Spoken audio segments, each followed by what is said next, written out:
ना इनको असले की ट्रेनिंग है। आप देख सकते हैं इनके दूसरे गार्ड की हालत, न जूते हैं इस साइड पे ना आइएगा। टोपी है इनकी। अनएजुकेटेड हैं ये लोग, बिल्कुल पेशेंस में नहीं होते जरा सी बात पे। ये जब ये कचरा चुनने वाले को मार सकते हैं, इन गली के बच्चे आप देखें, मासूम बच्चे हैं, इनके साथ क्या असर करेंगे। अरे ट्रेनिंग की है कोई असला वसला चलाने की?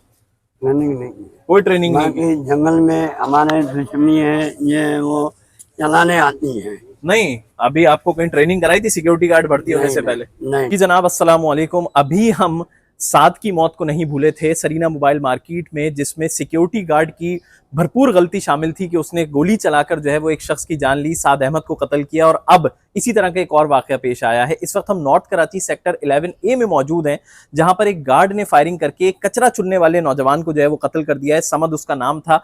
अपनी गधा गाड़ी के साथ वो इस मकाम पर कचरा चुनने के लिए जो है वो आया था, कचरा उठा रहा था। इसी दौरान कुछ गलाजत उसके गधे की जानिब से उसकी गाड़ी से भी गिरी और यहाँ पर जो है वो फैलाई गई, जिस पर सिक्योरिटी गार्ड जो इस गली में तैनात था रमजान, उसके और उस समद के दरमियान जो है वो कुछ तल्ख कलामी हो गई इस बात पर। और तल्ख कलामी इतनी बढ़ गई कि उस सिक्योरिटी गार्ड ने असला चला दिया, गोली चला दी उस पे। और एक गोली जो उसके पेट में लगी वो पहले तो जख्मी हुआ और उसके बाद दम तोड़ गया। इस वक्त एसएचओ हमारे साथ जो है वो मौजूद हैं, एसएचओ सर सैयद इफ्तिखार खान इस वक्त हमारे साथ मौजूद है, उनसे बात भी करते हैं। सर, इंसिडेंट कितना अफसोसनाक है और सिक्योरिटी कंपनीज की क्या हालत है? अस्सलाम वालेकुम, मेरा नाम इफ्तिखार खान है, मैं एसएचओ सर सैयद हूँ। आप देख सकते हैं रिसेंटली एक वाकया सरीना मोबाइल का हुआ, और ये अयाज टू नाम की एक कंपनी है। इसमें अनट्रेन अनएजुकेटेड गार्ड्स हैं, ना इनको असले की ट्रेनिंग है। आप देख सकते हैं इनके दूसरे गार्ड की हालत, न जूते हैं इस साइड पे ना आइएगा। टोपी है इनकी। और इनके हमने सुपरवाइजर ये उस गार्ड को मैं आपको दिखा रहा हूँ जो कि बेसिकली एक जो है वो इसी कंपनी के हैं और वो रात की शिफ्ट में होते हैं। अब इनकी हालत देखें ना, इनके पास प्रॉपर वर्दी है, ना इनके पास जूते हैं, ना राइफल है, कुछ भी नहीं है। और ये भी सिक्योरिटी गार्ड है। सर, आप क्या कह रहे थे? 14-15 हज़ार रुपये ये लूट रहे हैं लोगों से। इनको चाहिए कि जो पुरानी रजिस्टर्ड कंपनी है, इनके गार्ड्स मुकाबला भी करते थे, गार्ड प्रॉपर नौकरी भी करते थे। कैप पहनने पे इनके जुर्माना, उतारने पे जुर्माना होता था, जूते ना पहनने पे अशर देखें। जो अपना अशर ठीक नहीं कर सकता, डाकों का अशर क्या ठीक करेगा। और अनएजुकेटेड हैं ये लोग, बिल्कुल पेशेंस में नहीं होते ज़रा सी बात पे। ये जब ये कचरा चुनने वाले को मार सकते हैं, इन गली के बच्चे आप देखें, मासूम बच्चे हैं, इनके साथ क्या असर करेंगे। अच्छा सर, वैसे बर्वक्त कार्रवाई आपकी जानिब से की गई, सिक्योरिटी कंपनी के दफ्तर पे भी आपने रेड किया है, वहां से क्या मिला? कितने लोग हिरासत में लिए? कोई असला भी लिया? वहाँ से उनके 2 गार्ड हमने लिए, उनका जो प्रॉपर असला, तमाम असला हमने अपने कब्जे में लिए। उनकी प्रॉपर वेरिफिकेशन करेंगे, एफएसएल हुआ है या नहीं हुआ। इनका जो सुपरवाइज़र था, बगैर किसी वेरिफिकेशन के इनको गाँव से आते थे, वर्दी पहना के ड्यूटी पे खड़ा कर देता, उसको अरेस्ट कर लिया हमने, बाकायदा अरेस्ट किए। 302 और 322 कत्ल बिल सबब, तो उसके सबब से कत्ल हुआ है ना, उसको अरेस्ट किया है। बाकी दूसरा जो रमज़ान के लिए हमने 2 टीमें हमने तश्कील दी हैं, उनके घर पे रेड भी मारा है और वहाँ से फरार हो गया है। इंशाल्लाह एक आध दिन में पकड़ा जाएगा। अच्छा सर, वाकया बड़ा अजीब नहीं हुआ वैसे आपके ख्याल से कि मतलब सिर्फ बद कलामी हुई और तल्ख कलामी में गोली चला दी? अब देखें, कम से कम मैट्रिक लेवल तो होना चाहिए, या बिल्कुल अनएजुकेटेड हैं और अनट्रेन है। अनट्रेन उनको असला चलाना नहीं आता, लोड यूँ करके करते हैं तो चल जाती है गोली इनसे। कोई एसओपी नहीं है इस कंपनी की। इस कंपनी की लाइसेंस कैंसिलेशन के लिए हमने लिख दिया है, इंशाल्लाह ताला वो भी कैंसिल हो जाएगा लाइसेंस। नहीं, ये थे इफ्तिखार साहब, बहुत शुक्रिया आपका। अब मैं जो है वो गार्ड से भी बात करना चाहूंगा। अस्सलाम वालेकुम। वालेकुम सलाम। क्या नाम है आपका? नजर मोहम्मद। नजर भाई, ट्रेनिंग की है कोई असला वसला चलाने की?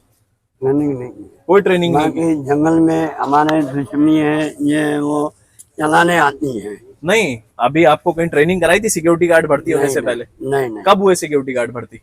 इनके पास तो अभी आए हूँ, 4-5 महीने हुए। पहले और कंपनी। कहाँ से आए हो आप?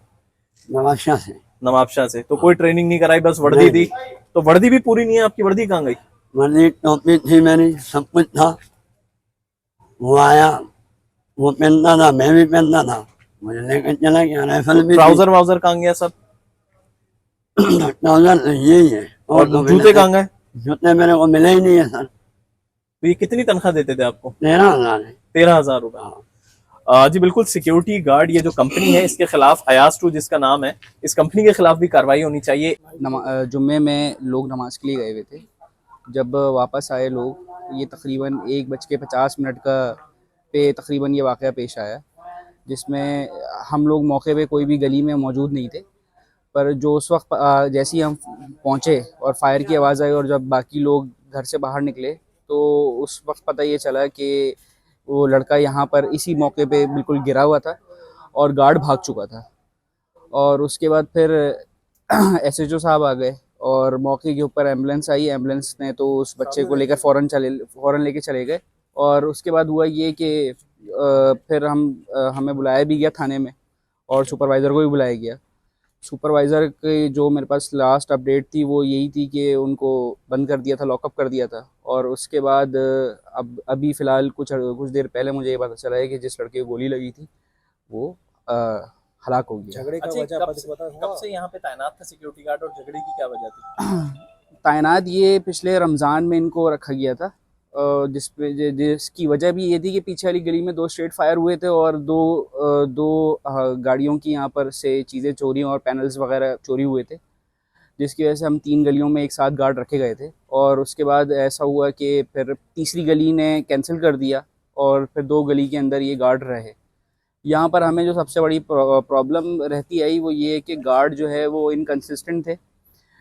कभी जो है वो 1 महीने को करके चले आता था, कोई 15 दिन करके चले आता था। ये जो अभी रात वाले गार्ड हैं ये थोड़े टाइम से हैं हमारे पास। अच्छा सर, बाकी- ये नहीं समझते आप ये जो अनट्रेन्ड गार्ड्स हैं ये आप लोगों के लिए भी खतरा हो सकते हैं? देखिए ये तो हमें आज ही पता चला। असल में देखिए ये जिम्मेदारी हमारी खुद की नहीं है, क्योंकि ये तो हमने एक एक्स्ट्रा एफर्ट करी हुई है अपनी सिक्योरिटी बेहतर करने के लिए। ठीक है, हम खुद कराची के जो शहरी हैं हम कहीं भी अपने आप को महफूज नहीं समझते, ना अपने घर के अंदर ना घर के बाहर। और इसी वजह से हमने ये सिक्योरिटी गार्ड को हायर किया, क्योंकि ये हमारी मोहल्ले के अंदर कई सारी गलियों के अंदर इनके गार्ड तैनात हैं। और सिर्फ मुझे ये बता दें, गार्ड ने उसको बच्चे को क्यों मारा? झगड़े की क्या वजह आपको कुछ पता चला? झगड़े की कोई वजह एज सच कोई भी पता नहीं चली। जो बताया गया कि वो बच्चा जो है वो यहाँ पर अपनी गधा गाड़ी को लेकर खड़ा हुआ था और उसके वालिद साहब जो है वो आगे से कचरा चुनने के लिए गए हुए थे। एक ने ये कहा और दूसरे ने ये कहा कि वो नमाज़ पढ़ने के लिए गए हुए थे। और उसके बाद हुआ ऐसा कि उसने लीद कर दी और जिसकी वजह से जो है उनका आपस में कोई झगड़ा हुआ और झगड़े के बाद जो है उसने उसको गोली मारी। एक तो ये कि ये अनट्रेन्ड स्टाफ जो है वो यहाँ पर रख रहे हैं, साथ ही साथ जो ट्रेंड नहीं है स्टाफ चले वो तो वैसे वो भी बहुत खतरनाक बात है कि शहरियों की हिफाजत पर तैनात होते हैं, असला इनके पास होता है और गार्ड्स अनट्रेन्ड है। साथ ही साथ कोई वर्दी नहीं है, कुछ नहीं है। और जो हुकूमत की जानिब से तनख्वाह बताई गई है मिनिमम सैलरी, उस पर भी गार्ड्स नहीं है, यानी कि 13,000 रुपये तनख्वाह इनको दी जा रही थी। बड़ा अफसोसनाक वाक़या है। तो गार्ड रखने से पहले जब आप अपनी गली में, अपने घर में, अपने मॉल में कहीं पर भी गार्ड्स रखें तो कम से कम ये देख लें कहीं वो आपकी जान के लिए खतरा तो नहीं साबित हो रहा है। अल्लाह हाफिज।